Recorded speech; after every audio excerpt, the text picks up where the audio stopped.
It doesn't matter what we think, or in fact what the rest of the world thinks. Meghan Markle is a fashion icon, according to her team. That's the brand new team, of course, that signed her up way back in April. And as people now know, there was this sort of association, we'll use that term loosely, with the fashion brand Dior. You know, they were hopeful of that particular thing coming forward. Then there were threats, were there not, that Meghan was going to reignite that particular thing, her vlog, The Tig. Yes, and then of course she wanted to become an influencer. We saw the stress patches, did we not? Suddenly out of nowhere with a coat pulled back, making sure that we all saw exactly how stressed the former royal, the Duchess of Sussex, was. But now she's not quite given in on the dream to become something of a mega influencer with major brands. As ever, let me explain. Hi, good morning. Nice to see you. And as ever, thank you so much for joining me. Also, lovely comments, by the way, on the recent shorts. If you haven't checked them out, I know we're all busy, but they're literally under a minute. And they're just fun topics that I think might get people, you know, sort of breaking up their day. The ones particularly I do enjoy making for you. Seemingly because, you know, there's stories that people have forgotten, people that have told me, and you think, wow, that was interesting. One recent one which got a lot of interest was the London Palladium virtually turned into a car park. That's right. I'll do more about that in more depth, actually, because the person who was lucky enough to share that story, you know, I was lucky enough to interview. It was incredible when you think. But they did that a lot, didn't they, in the 1960s and 70s? Just got rid of fabulous buildings and then put them up with these tower blocks, which now we're knocking down, aren't we? Yes, you see, all comes round in the end, doesn't it? Maybe it'll all come round in the end for Meghan Markle. What do we think? Let me explain.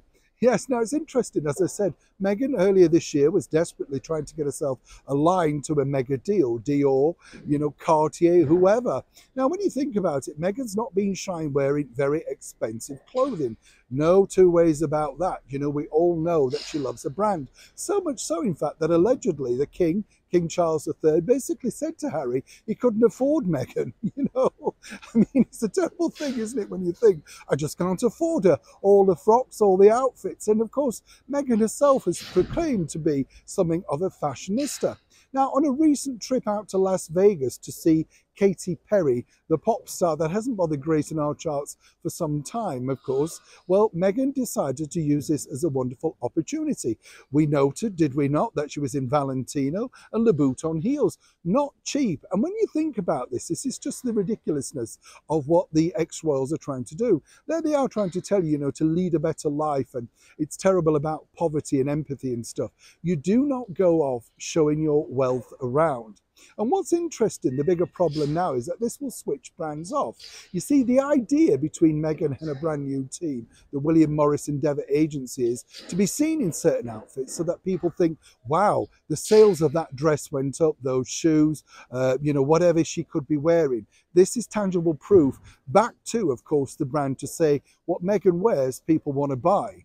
That's how they do it. Do you understand? So obviously, if people can afford to buy that particular dress, like a Valentino or Louboutin shoes, I don't know which ladies I know can, well then, of course, that's the plot. That's the idea to try and push it through.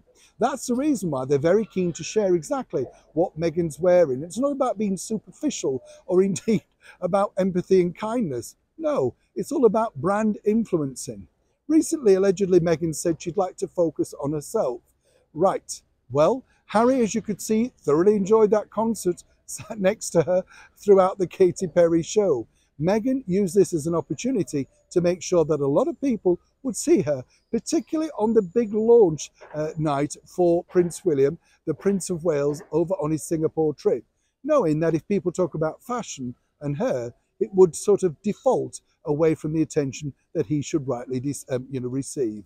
Now, is it working? Are you all rushing out to buy these frocks?